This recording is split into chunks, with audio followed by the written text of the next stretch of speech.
মাঝরাত থেকেই বৃষ্টি শুরু। এদিকে রুমের ভিতরে পানি ঢুকে গেছে। বেলকনিতে আমার পাখি পায়রাগুলো যে জায়গায় থাকে সেই কাগজটাও ছিঁড়ে সবকিছু নষ্ট হয়ে গেছে।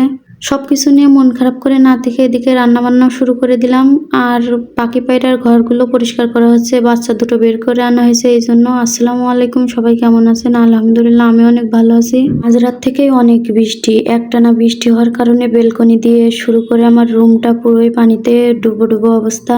এদিকে বাসায় বিদ্যুৎও নাই, আমার ফোনের ফ্ল্যাশ জ্বালিয়ে এগুলো করতেছি। হঠাৎ করে সকাল ভোরবেলা এগুলো দেখে তো আমার অনেক মন খারাপ হয়ে গেছে।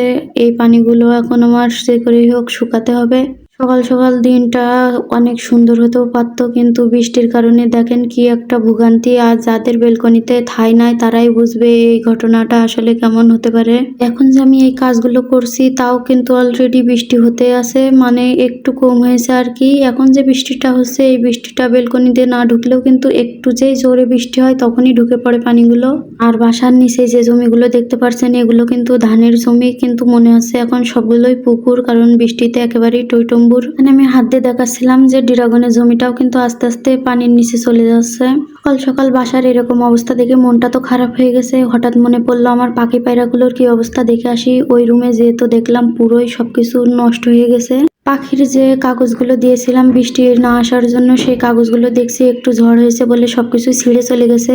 আজ যে কালো কাপড়টা দেখতে পাচ্ছেন এই কাপড়টা যেভাবে বাঁধা ছিল সবকিছুই নষ্ট হয়ে ছিঁড়ে ছিঁড়ে চলে এসেছে। যেহেতু শুনতেছি আরো 2-3 দিন এরকম বৃষ্টি হতে থাকবে, আজকে যদি এই কাগজগুলো ঠিক করে না দেওয়া হয় তাহলে আমার পায়রার বাচ্চাগুলো খুবই কষ্ট পাবে। মনটা একটু খারাপ হলেও ওদের মুখে যখন খাবার তুলে দিচ্ছিলাম তখন মনের ভিতর অন্যরকম একটা শান্তি লাগছিল। আমাদের একটুখানি যত্নে যদি ওরা একটু ভালো থাকে ক্ষতি কি বলেন তো? আর এগুলো কিন্তু শুধুমাত্র শখের কিছু না, শখ করতে গেলে আসলে পরিশ্রম করতে হয়। এদের পিছনে অনেক সময় লাগে, এদের পরিষ্কার করা, খাবার দাবার দেওয়া, সবকিছুর পিছনে ধরতে গেলে অনেকটাই টাইম লাগে। এই পাখি পায়রাগুলো নিয়ে প্রথম আমার হাজবেন্ডের সাথে আমি রাগারাগি করতাম কেন এগুলো এনেছে, কারণ বেলকনিটা অনেক নোংরা হয়ে যায়। মূলত আমার ছেলের জন্যই আনা, কিন্তু আমার হাজবেন্ড এগুলো নষ্ট করতে দেয় না।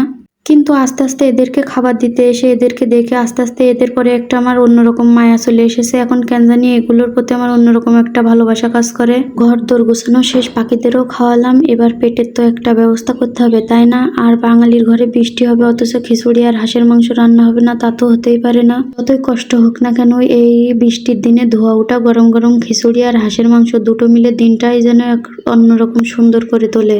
মন খারাপ থাকার কারণে কিন্তু আজকে রান্নাটাও কেন জানি অন্যরকম হয়ে গেছে। কারণ কি জানেন, এই যে দেখছেন না খিচুড়ির চালটা মাখাচ্ছি, এখানে খেয়াল করলে দেখতে পারবেন আমার পেঁয়াজ দিতেই মনে নাই। রান্না শেষে দেখলাম পেঁয়াজগুলো বাটিতেই কাটা আছে। আর এদিকে আমার ছেলে এত পরিমাণে জ্বালাচ্ছিল যা বলার বাহিরে, ও একটু ঘুমাবে মনে হয় যার জন্য অনেক দুষ্টুমি করছিল।